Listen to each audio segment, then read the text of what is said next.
جیسے پہلے بھی سن چکے ہیں کہ یہ وہ رمضان مبارک کا مہینہ ہے کہ اس میں اللہ رب العالمین نے شہر رمضان الذی انزل فیہ القرآن، قرآن نازل کیا، اپنی عظیم کتاب عطا کی۔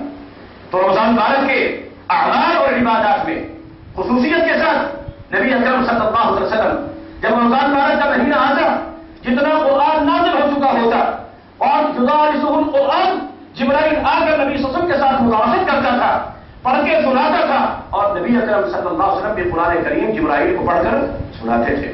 اس کا دور ہوتا تھا۔ یہ عرب جن کو جبرائیل کے سننے اور سنانے کے علاوہ بھی نبی اکرم صلی اللہ علیہ وسلم اس کی قرات کرتے تھے، اس کی تلاوت کرتے تھے، اور پھر رات کے اوقات میں قیام کے اندر، قیام اللیل کے اندر، رات کی نماز کے اندر، تراویح کے اندر بھی اس خصوصیت کے ساتھ قرآن مجید کی تلاوت اور اہتمام کے ساتھ اس کی تلاوت کیا کرتے تھے۔ اللہ رب العالمین کا یہ وہ عظیم کلام ہے جو اللہ رب العالمین نے امت محمد صلی اللہ علیہ وسلم کو خصوصی طور پر عطا کیا۔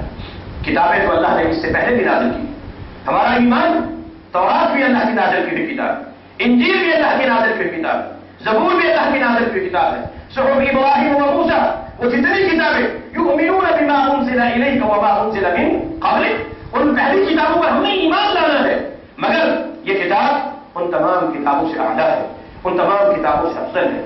وہ کتابیں اللہ نے نازل کی تھی، لیکن عجیب بات ہے کہ اس وقت ان میں سے کوئی بھی کتاب اپنی اس اصل حالت اور شکل میں جیسے اللہ نے نازل کی تھی، حتیٰ کہ بعض ان اصلی زبانوں میں بھی موجود نہیں ہے جس زبان میں اللہ تعالیٰ نے اس کو نازل کیا تھا۔ اس کی وجہ یہ ہے اگرچہ وہ اللہ تعالیٰ کی کتابیں تھیں، اللہ نے ہی نازل کی تھی، لیکن اللہ تعالیٰ نے ان کی حفاظت کی ذمہ داری نہیں اٹھائی تھی۔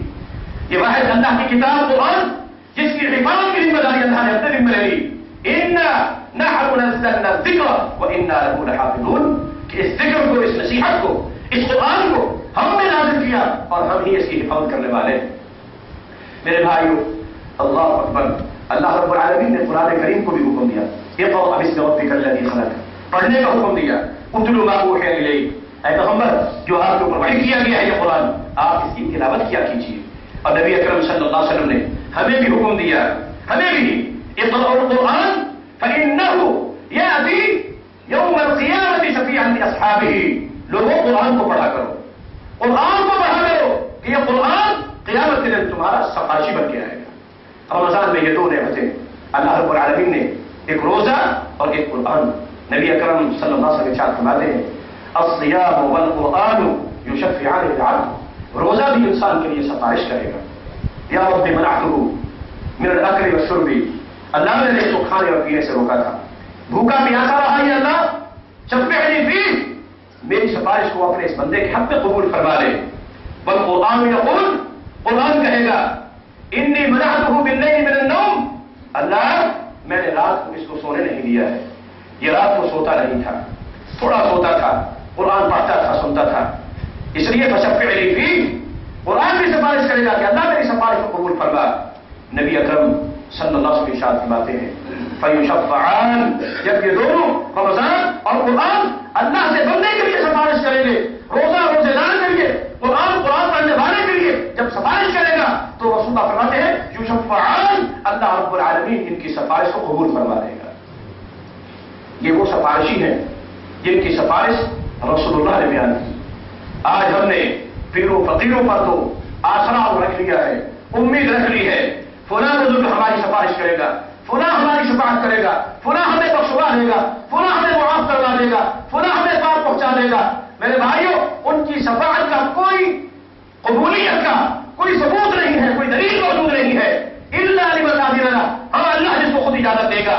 اب جس کو اجازت دی اور جس کی سفارش کو متعلق فرمایا کہ ان کی سفارش کیا ہے، قبول ہی قبول ہے، ان کی سفارش کو رد نہیں کیا جائے گا۔ روزہ اور قرآن، نبی اکرم صلی اللہ علیہ وسلم کی ذمہ داری میں سے ایک ذمہ داری یہ بھی تھی کہ یعلمہم الکتاب والحکمہ، کوئی قرآن کی تعلیم دیتے تھے، قرآن کا علم، اللہ اکبر، صحابہ کو دیا، صحابہ نے آگے پہنچایا، یہ سلسلہ چلتے ہوئے ہم تک پہنچا۔ دین کی تعلیم قرآن کی تعلیم کے ساتھ وابستہ اور قرآن کی تعلیم دین کی تعلیم کے ساتھ وابستہ۔ نبی اکرم صلی اللہ علیہ وسلم نے اپنے دنوں اور اوقات، راتوں کے اوقات اور لمحات کو کس طرح بسر کیا؟ ویسے بھی تلاوت کرتے تھے رمضان میں، جبرائیل کو سناتے، جبرائیل نبی کو سناتا تھا، اور پھر رات کو قیام کے اندر بھی پڑھا کرتے تھے. قرآن کا پڑھنا بھی عبادت اور قرآن کا سننا بھی عبادت ہے. نبی اکرم صلی اللہ علیہ وسلم نے پڑھا بھی ہے اور فرمایا کہ لکل حسنۃ عشر امثالها. کوئی بھی نیک عمل نیکی انسان جب کرتا ہے اللہ اس کا اجر 10 گنا ادا کرتا ہے. اور اسی بات کو مدد رکھتے ہوئے آپ سنتے ہیں کہ من قرأ منه حرفا فله 10 حسنات. جو قرآن کریم کا ایک حرف پڑھتا ہے اللہ تعالیٰ اس کو 10 نیکیاں عطا کرتے ہیں. فرمایا لا اقول الف لام میم حرف. میں یہ نہیں کہتا کہ الف لام میم ایک حرف ہے، بل الف حرف لام حرف میم حرف. الف علیحدہ حرف ہے، لام علیحدہ حرف ہے، میم علیحدہ حرف ہے. گویا کہ جو شخص الف لام میم پڑھتا ہے اللہ تبارک و تعالیٰ اس کو 30 نیکی عطا کرتے ہیں. قرآن کو پڑھیے، قرآن کو سیکھیے، قرآن کو سکھائیے اور اس کو پڑھائیے. یہ ذمہ داری ہے میرے بھائیوں. اور اس عمل کو اختیار کرنے والے نبی اکرم صلی اللہ علیہ وسلم فرماتے ہیں خیرکم من تعلم القرآن وعلمہ. تم میں سب سے بہترین وہ ہے جو قرآن کا علم خود بھی سیکھتے ہیں، دوسروں کو بھی سکھاتے ہیں، خود بھی پڑھتے ہیں، دوسروں کو بھی پڑھاتے ہیں، خود بھی اس کا علم حاصل کرتے ہیں، دوسروں کے لیے بھی اس کے علم کا اہتمام کرتے ہیں. صحابہ کرام ہیں رضوان اللہ علیہم اجمعین، وہ قرآن پڑھتے ہیں، سناتے ہیں ایک دوسرے کو. ابوبکر صدیق رضی اللہ عنہ اپنے گھر کے باہر ایک چھوٹی سی ڈیوڑی بنا کر مسجد بنا لی، اس میں کھڑے ہو کر قرآن کریم پڑھا کرتے تھے. قیام کے اندر بھی ویسے بھی. اور بہت زیادہ اللہ سے ڈرنے والے، خشیت کے ساتھ قرآن کو پڑھنے والے. جب وہ قرآن کو پڑھا کرتے تھے مکہ کے کافر اور مشرک، ان کی عورتیں اور ان کے بچے ابوبکر صدیق رضی اللہ عنہ کے ارد گرد اکٹھے ہو جاتے تھے، قرآن سنتے تھے ان کا. پھر قرآن سن کر جاتے تھے تو گھر میں باتیں کرتے تھے. مکہ کے لوگوں نے کہا یخوف علینا غلماننا ونساءنا، ہماری عورتوں کو ہمارے بچوں کو یہ قرآن سنا سنا کے خراب کر رہا ہے. پابندی لگا دی ابوبکر صدیق رضی اللہ عنہ کے اوپر کہ تم قرآن نہ پڑھا کرو. کہا میں تو قرآن پڑھوں گا. کہا کہ اگر قرآن پڑھنا ہے تو پھر یہاں سے نکل جاؤ. یہاں سے ابوبکر صدیق رضی اللہ عنہ نے مکہ سے نکل جانا منظور کر لیا، لیکن قرآن کی تلاوت اور قرات کو چھوڑنا منظور نہیں کیا. نکلنے کے لیے تیار ہو گئے، جا رہے ہیں، جانا چاہتے. ابن دغنہ ایک مکہ کا سردار تھا، اس وقت وہاں پر نہیں تھا. واپس آیا، دیکھا ابوبکر کو قافلے کی صورت میں نکل کر کہیں جا رہا ہے. ابوبکر جا رہے ہو کہ ان قومک اخرجونی، تیرے قوم کے لوگوں نے مجھے نکال دیا ہے. کہا مثل غدا یخرج، تیرے جیسا بندہ یہاں سے نکلنا چاہیے. اور وہی صفتیں بیان کی ابوبکر صدیق رضی اللہ عنہ کی ابن دغنہ نے، جو سیدہ خدیجہ رضی اللہ تعالی نے نبی صلی اللہ علیہ وسلم کی صفتیں بیان کی تھی پہلی وحی کا نزول کے وقت. انک تصل الرحم وتکسب المعدوم. اللہ اس نے ذمہ داری اٹھا لی اور ابوبکر صدیق رضی اللہ تعالی عنہ کو کہا کہ تم یہی مکہ میں رہو. مکہ کے سرداروں کو بھی کہہ دیا کہ ابوبکر یہاں رہے گا، مگر انہوں نے کہا کہ اس کو کہہ دو کہ یہ اپنے قرآن مجید کی تلاوت کو روک لے. اور ابوبکر صدیق اس کے باوجود بھی باز نہ آئے. اس نے کہا کہ میں اپنی ذمہ داری واپس لیتا ہوں. کہا ذمہ داری واپس لینی ہے تو لے لو، لیکن میں قرآن کریم کی تلاوت کو چھوڑ سکتا نہیں. نبی اکرم صلی اللہ علیہ وسلم کبھی کسی صحابی کو کہتے ہیں کہ آؤ میں تمہیں قرآن پڑھ کر سناؤں. ابی بن کعب رضی اللہ عنہ، آؤ تمہیں قرآن پڑھ کے سناؤں. کبھی کسی صحابی کو کہہ رہے ہیں کہ اقرأ علی القرآن، تم قرآن پڑھو میں سننا چاہتا ہوں. اللہ اکبر. صحابی نے کہا اللہ کے رسول انزل علیک، بات کرو قرآن آپ پر نازل ہوا، میں آپ کے اوپر پڑھوں؟ فرمایا ہاں، انا احب ان اسمع من غیری، میں یہ پسند کرتا ہوں اپنے علاوہ کسی اور سے قرآن سنوں تو صحیح. تم پڑھ کر سناؤ. سنا رہے ہیں صحابی. اللہ اکبر. سورہ نساء شروع کی. صحابی بیان کرتے ہیں میں پڑھتا چلا جا رہا ہوں، نبی سب سنتے چلے جا رہے ہیں. جب میں اس آیت پہ پہنچا فَكَيْفَ إِذَا جِئْنَا مِنْ كُلِّ أُمَّةٍ بِشَهِيدٍ وَجِئْنَا بِكَ عَلَى هَؤُلَاءِ شَهِيدًا، کہ اس دن کیا منظر ہوگا اے محمد صلی اللہ علیہ وسلم جب ہر امت کے اوپر ہم ان کے گواہ کو لے آئیں گے اور آپ کی اس امت کو ہم آپ کو ان کے اوپر گواہ بنا کر لائیں گے. اس دن کیا منظر ہوگا؟ کہتے ہیں کہ جب میں اس آیت پہ پہنچا نبی صلی اللہ علیہ وسلم نے مجھے فرمایا کہ حسبک کہ بس کرو بس کرو. میں رک گیا، میں نے نگاہ اٹھا کے دیکھی فَإِذَا عَيْنَا رَسُولُ اللَّهِ تَضْرِفَانِ، نبی اکرم صلی اللہ علیہ وسلم کی آنکھوں سے آنسو بہ رہے تھے. قرآن کریم کا پڑھنا سننا. اور نبی اکرم صلی اللہ علیہ وسلم جب نماز کے اندر پڑھا کرتے تھے، تلاوت کیا کرتے تھے، جو جہری نمازیں ہوتی تھی صحابہ بیان کرتے ہیں لہو عزیز کعزیز المرجل، نبی اکرم صلی اللہ علیہ وسلم کے سینے سے اس طرح آواز نکلا کرتی تھی جس طرح ہنڈیا کے کھولنے اور ابلنے کی آواز ہوتی ہے. کیا تھا؟ قرآن کریم کو پڑھتے تھے غور و فکر کے ساتھ، تفکر و تصور کے ساتھ. قرآن کو پڑھنا بھی عبادت، سننا بھی عبادت، غور و فکر بھی عبادت، اور عمل وہ فرض ہے اس کے اوپر. اللہ رب العالمین نے یہ کتاب نازل ہی اس لیے کی ہے. نبی اکرم صلی اللہ علیہ وسلم فرماتے ہیں لم يقرأ القرآن ولم يؤمن به، اس شخص نے قرآن پڑھا ہی نہیں ہے اور اس کا قرآن پر ایمان ہی نہیں ہے۔ اللہ اکبر، کون؟ رسول اللہ صلی اللہ علیہ وسلم۔ لم يقرأ القرآن، اس شخص نے قرآن پڑھا ہی نہیں ہے، ولم يؤمن به، اور قرآن پر اس کا ایمان بھی نہیں ہے کہ من لم يستحل حلاله ولم يحرم حرامه، جو قرآن کی حلال کی چیزوں کو حلال سمجھ کر استعمال نہیں کرتا اور حرام کی چیزوں کو حرام سمجھ کر اپنے آپ کو سے بچاتا نہیں ہے، نہ اس نے قرآن پڑھا ہے نہ اس کا قرآن پر ایمان ہے۔ یہ عمل کی کتاب ہے، محض دل کے لیے نہیں ہے۔ اگرچہ اللہ رب العالمین نے اس کے لفظوں میں بھی خیر رکھی ہے، لفظوں میں بھی برکت رکھی ہے، الفاظ و کلمات بھی انسان کے لیے سعادت اور خوشبختی کا ذریعہ ہے، اللہ تعالیٰ کی رحمت کے نزول کا سبب اور ذریعہ ہے، لیکن اس کے باوجود انسان کو حقیقی سعادت، حقیقی خوش نصیبی اور حقیقی خوش قسمتی اور حقیقی کامیابی تب ملے گی جب انسان قرآن کو پڑھے، ایمان لے آئے اور اس کو سمجھے اور اس کے مطابق اپنی زندگی کے سارے معاملات کو اختیار کر لے۔ یہ عظیم نعمت اللہ رب العالمین نے اس قرآن کے مہینے میں عطا کی ہے۔ یہ وہ کتاب ہے جو ساری کتابوں سے اعلیٰ اور افضل ہے۔ ذرا غور تو کیجیے، اللہ رب العالمین کی طرف سے نازل ہوئی، کس کی طرف سے؟ اللہ کی طرف سے، جو اللہ کیا ہے؟ رب العالمین ہے، سب سے اعلیٰ، اور اس کی طرف سے لے کر آنے والا کون ہے؟ جبرائیل امین ہے، جو فرشتوں میں سب سے اعلیٰ، جس نبی نے نازل کیا وہ نبی نبیوں اور رسولوں میں سب سے اعلیٰ، جس مہینے میں نازل کیا یہ مہینہ مہینوں میں سب سے اعلیٰ، اور اس مہینے کی جس رات میں نازل کیا وہ رات 1000 مہینوں سے کیا ہے؟ اعلیٰ، اور جس امت میں نازل کیا کنتم خیر امت اخرجت للناس، وہ امت ساری امتوں سے اعلیٰ، اور زمین کے جن حصے پہ جن شہروں میں نازل کیا مکہ اور مدینہ حرمین، وہ پوری زمین کائنات کے تمام زمین کے حصوں اور ٹکڑوں سے کیا ہے؟ اعلیٰ۔ اتنی عظیم کتاب اللہ رب العالمین نے ہمیں عطا کی ہے، اور پھر اسی کی کتاب سے آج ہم شدت اور رسوائی کے گڑھوں میں پڑے ہوئے ہیں۔ وجہ کیا ہے؟ یرفع بهذا الكتاب اقواما ويضل به آخرین، بہت سے لوگ ہیں جنہیں اللہ اس قرآن کی بدولت عزتیں اور فتح عطا کرتا ہے۔ کون؟ جو قرآن کو سمجھتے ہیں، قرآن کو پڑھتے ہیں، قرآن کے مطابق اپنا عقیدہ اور اپنا عمل بنا لیتے ہیں، اللہ انہیں عزتیں عطا کرتا ہے، رفعتیں اور بلندیاں عطا کرتا ہے، ويضل به آخرین، اور بہت سے لوگ ہیں جو ذلیل و رسوا ہو جاتے ہیں، اسفل السافلین میں پہنچ جاتے ہیں، جو قرآن کو قرآن کے حقوق نہیں دیتے ہیں، نہ قرآن کو پڑھا، نہ سمجھا، نہ اس کے مطابق عقیدہ، نہ اس کے حرام کو حلال سمجھا، نہ اس کے حرام کو حرام سمجھا، نہ اس کے مطابق اپنی زندگی بنائی، نہ اپنے گھر بار اور ماحول کا جائزہ لیا، اس کے مطابق اصلاح کی، تو فرمایا یہ لوگ کیا ہو جائیں گے؟ اس قرآن کے نہ حقوق نہ دینے کی بنا پر کیا ہوگا کہ وہ ذلت اور رسوائی کے گڑھوں میں چلے جائیں گے۔ اللہ ہم سب کو محفوظ فرمائے۔ یہ وہ مہینہ ہے جس مہینے میں نبی اکرم صلی اللہ علیہ وسلم ایک خصوصی عبادت کہ جو اس مہینے میں ہے اللہ نے اس رات میں قرآن نازل کیا، لیلۃ القدر خیر من الف شہر، 1000 مہینوں سے زیادہ اعلیٰ، 1000 مہینوں سے زیادہ افضل۔ اب کون ہے؟ آج کل فرض بڑی مشکل سے پڑھے جاتے ہیں، سنتے تو دور کی بات ہے، عام نوافل تو دور کی بات ہے، مگر راتوں کا اتنا قیام، اللہ اکبر۔ پھر مصروفیات اور مسائل انسان کے ہر کسی کے اپنے اپنے ہیں، کون ہے جو اتنی لمبی عبادتیں کر سکے؟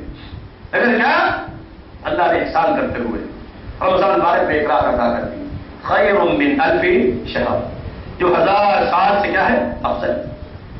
کیا مانا؟ عبادت و عجب کے لحاظ سے 1000 سال، جو 83 سال 4 مہینے اور کچھ دن بنتے ہیں، 83 سال 4 مہینے اور کچھ دن، اتنی عبادت کا جو ثواب اسی رات کو ڈھونڈنے کے لیے، پانے کے لیے، حاصل کرنے کے لیے، تلاش کرنے کے لیے نبی اکرم صلی اللہ علیہ وسلم نے رمضان المبارک کے پہلے 10 دنوں میں بھی اعتکاف کیا۔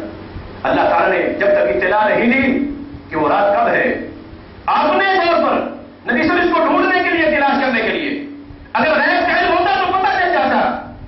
یوں ایک ایک عشرہ میں نبی اکرم صلی اللہ علیہ وسلم اعتکاف کرتے، پہلے عشرے میں بھی اعتکاف کیا، یہ رات نہیں مل سکی، دوسرے عشرے میں اعتکاف کیا، یہ رات نہیں مل سکی، پھر 20 کو اپنا اعتکاف ختم کر کے جانا چاہتے تھے، لیکن اللہ تعالیٰ کی طرف سے اطلاع آ گئی کہ وہ رات آخری عشرے میں ہے۔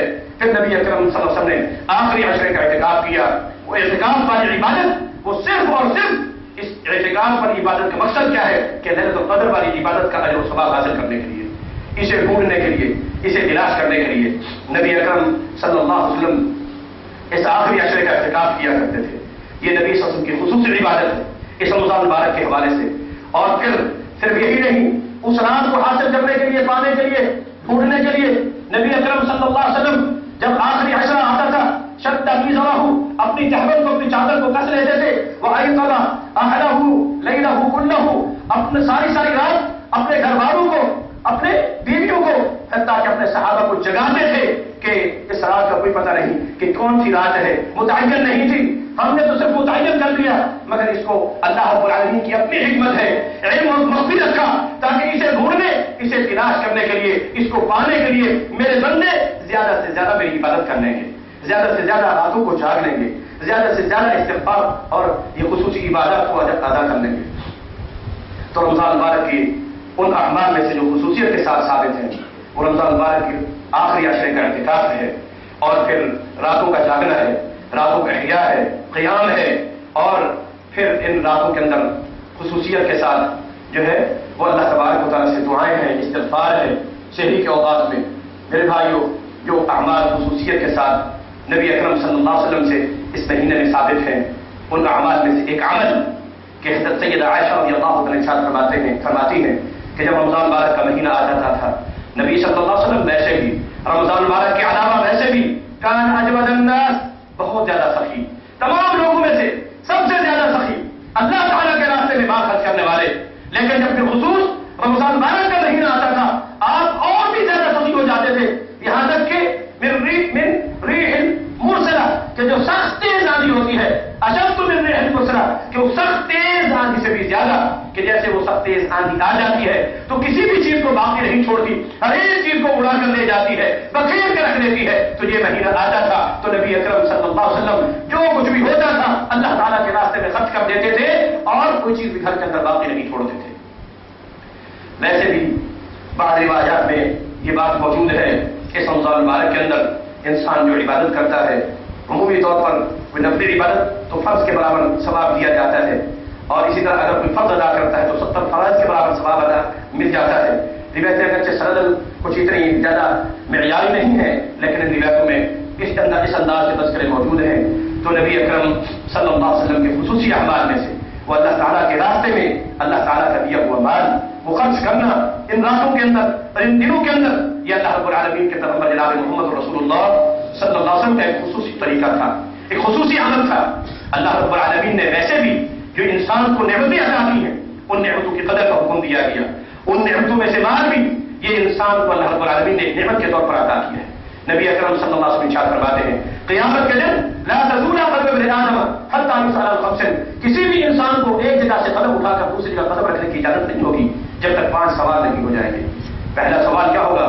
عن حیاتہ، ہر انسان سے اس کی زندگی کے متعلق سوال ہوگا کہ ہم نے زندگی کس لیے نہیں تھی، لیبلوکم ایکم احسن عملا، اچھے اور نیک عمل کرنے کے لیے تم نے کیا کیا، ہم نے تو زندگی دی تھی، وما خلقت الجن والانس الا لیعبدون، صرف اور صرف اپنی ہی عبادت کے لیے تم کس کی عبادت کرتے رہے، اللہ تعالیٰ کو اس چیز کا جواب دینا ہوگا۔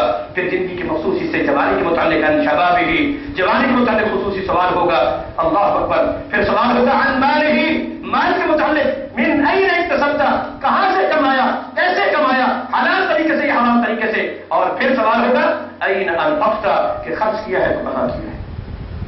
میرے بھائیوں، اللہ رب العالمین نے اپنے کامیاب اور کامران بندوں کی صفت بیان کی، قد افلح المؤمنون الذین هم فی صلاتهم خاشعون، ان اوصاف میں، ان صفات میں جو انسان کی کامیابی اور کامرانی کا ذریعہ بیان کیا گیا، والذین هم للزکاة فاعلون، کہ وہ زکات کو ادا کرنے والے۔ اللہ رب العالمین نے فی اموالہم حق للسائل والمحروم، سائل کا اور محروم کا حق رکھ دیا ہے اور اس حق کو ادا کرنے کا حکم دیا۔ اگر کھیتی باڑی ہے، زراعت ہے، فصلات ہے، آتوا حقہ یوم حصادہ، جس دن تم فصل کاٹو، جس دن تم پھل اتارو، اسی دن اس کا حق ادا کرو۔ اور زکات ہے سال گزرنے کے اوپر، سال سے گزرنے کے اوپر اللہ رب العالمین نے ہر مسلمان کے اوپر جو صاحب حیثیت ہے، صاحب استطاعت ہے، جس کے پاس وہ نصاب کی طرح مال موجود ہے، اس کے اوپر فرض کیا ہے، اور یہ اس انداز کا فریضہ ہے۔ اللہ اکبر۔ امام الانبیاء جناب محمد رسول اللہ سب سے ارشاد فرماتے ہیں کہ من لم یؤدی زکات مال، کہ جو شخص اپنے مال کی زکات ادا نہیں کرتا، مسلمہ مال شجاع عقا، قیامت کے دن انسان کا یہی مال یہ ایک سانپ کی صورت میں اس انسان کے ارد گرد لپٹ جائے گا، اس کو لپیٹے گا اور اس کے منہ کے اندر اپنی زبان ڈال کر اس کو کھینچے گا، دبائے گا، بھیجے گا. انسان کہے گا کہ کیا ہے، کیوں مجھے یہ سزا دی جا رہی ہے؟ تو وہی بول کر کہے گا کہ انا مالک انا کنزک، میں تیرا وہی مال ہوں، تیرے وہی خزانے ہوں. تو جمع کر کے اللہ اکبر. قرآن کریم میں بھی اللہ نے فرمایا والذین یکنزون الذهب والفضة،